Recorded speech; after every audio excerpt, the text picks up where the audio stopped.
এই বৃষ্টির দিনে কাঁঠালের বিচি ভাজা খেতে কেমন লাগে? আমার তো অনেক ভালো লাগে।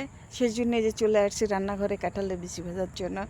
আসসালামু আলাইকুম, সবাই কেমন আছেন? আলহামদুলিল্লাহ, আল্লাহর অশেষ মেহেরবানিতে আপনাদের তো আমরা অনেক অনেক ভালো আছি। এই যে প্রচুর বৃষ্টি হচ্ছে আমাদের এখানে, অনেক বৃষ্টি হচ্ছে, আজ কয়দিন ধরে প্রচুর বৃষ্টি হচ্ছে। এই বৃষ্টির মধ্যে যে কাঁঠালের বিচি ভাজতে আসছি, মানে ভাজা মানে রান্না করবো তো দুপুরবেলা। এখন সকালে খাওয়া দাওয়া করেছি, রুটি বানাইছিলাম, ডিম ভাজি করছিলাম, ওগুলো আর ভিডিও করিনি। আর এই যে দুপুরবেলা রান্না করার জন্য রান্নাঘরে চলে আসছি, তার আগে ভাবলাম যে কাঁঠালের বিচিগুলো ভেজে নেই। তুলিমণি খেতে চাচ্ছে আর আমারও খেতে ইচ্ছা করছিল। আর বৃষ্টি হচ্ছে, এরকম কাঁঠালের বিচি ভাজা খেতে কিন্তু ভালোই লাগে। আর আমার ভাজাগুলো হয়েও গেছে।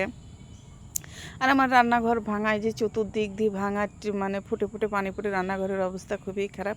আর আমি এদিকে অনেক কষ্ট করে রান্না করতেছি, আর আমার মেয়ে ওদিকে মনের সুখে নাচতেছে, বৃষ্টিতে ভিজতেছে আর মনের সুখে নাচতেছে। আমি বারবার বলতেছি যে ওঠো, ঠান্ডা লেগে যাবে, তা মানে ও ভিজবেই। আর শুধু বৃষ্টি না, হালকা বাতাসও আছে, হালকা না ভালোই বাতাস আছে। তারপরেও ও মানে উঠবে না, ও মানে ভিজবেই। ও আনন্দ পাচ্ছে, খুব আনন্দ করতেছে বৃষ্টি ভিজে, কিন্তু জ্বর এসে যাবে না, তারপর কার কথা কে শুনে। আর এই যে আমার আলু সেদ্ধ করা হয়ে গেছে, নামিয়ে নিয়েছি, আলু সেদ্ধ করতেছি। আর এদিকে ভাত তুলে দিয়েছি, যে আমার আলু ছিলাও হয়ে যাবে, এর মধ্যে আমার ভাতটাও হয়ে যাবে। বেশ কয়েকদিন রোদ উঠেছিল, প্রচুর রোদ, আবার গরমও ছিল।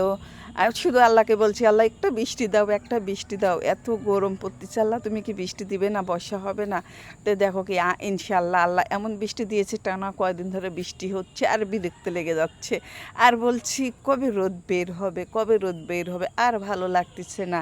এই বৃষ্টির মধ্যে কোথাও বেরোতে পারতেছি না, শুধু রুমের মধ্যে থাকতে আর ভালো লাগতেছে না। আর এই যে আমার কিন্তু ডিম ছিলা হয়ে গেছে, ডিমে মানে আলু ছিলা হয়ে গেছে। এখন এই যে তরকারিটা কষিয়ে নিচ্ছি, ময় মশলা কষিয়ে আলু এর মধ্যে দিয়ে দিয়েছি। আজ আর বেশি কিছু রান্না করব না, শুধু এই যে ডিম দিয়ে আলু ঝোল করব। আর সকালের ভাজি আছে, ওই ভাজি আর ডিম ঝোল দিয়ে ইনশাল্লাহ হয়ে যাবে। তারপরে যে বিকালে একটু ফসা হয়েছিল, ফসা হওয়ার পর আমার বাবা এই যে ছাগল নিয়ে গেছে মাঠে, বাগানে গিয়েছে। বারবার মানা করলাম যে ছাগল নিয়ে যায় না, বৃষ্টি আসতে পারে। তারপরে কার কথা কে শুনে, বললো যে কয়েকটা দিন ধরে ছাগল খেতে পারতেছে না, কাঁচা ঘাস নিয়ে যায়। আর এই যে নিয়ে যায়, ছাগলগুলো ভিজে নিয়ে আসলো। আমার বাবা তো পলিথিন মাথায় দিয়েছে, তা তো দেখতেই পাচ্ছেন যে কীভাবে পলিথিন মাথায় দিয়ে আসছে, কিন্তু ছাগলগুলো ভিজে গেছে। কাঁচা ঘাস না খাওয়ার কারণে ছাগলগুলো না শুকিয়ে গেল, মানে শুধু খ্যার আর ভুসি খায়, তো এরা মানে কাঁচা ঘাস খেতে পাচ্ছে না, শুকিয়ে গেছে। আর এই যে চারিদিকে বৃষ্টি হয়ে পানিও বেঁধে গেছে জায়গায় জায়গায়। আজ এই পর্যন্ত, আল্লাহ হাফেজ।